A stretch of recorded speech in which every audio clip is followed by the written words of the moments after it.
হজের মাধ্যমে যেহেতু আল্লাহ তাআলা হজ যাত্রীকে হাজিকে নিষ্পাপত্ব দান করেন, সেজন্য তিনি দেশে আসার পর নিষ্পাপত্ব ধরে রাখার চেষ্টা করবেন, গুনাহমুক্ত জীবন যাপন করার চেষ্টা করবেন।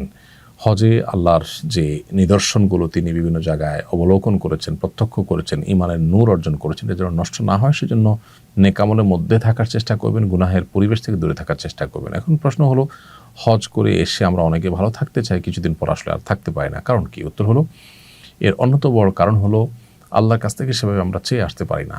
চেয়ে যদি আসি যে আল্লাহ আমাকে তওবা নাসুহা করার তৌফিক দেন, মৃত্যু পর্যন্ত এই মানসিকতা রেখে ধরে রাখার তৌফিক দান করেন, সেভাবে দোয়া করে আসলে আল্লাহ তাআলা আশা করা যায় আমাদেরকে তৌফিক দিবেন। তাছাড়া দেশে আসার পর আমরা গুনাহের পরিবেশে, খারাপ পরিবেশের দ্বারা আবার আমরা প্রভাবিত হয়ে যাই।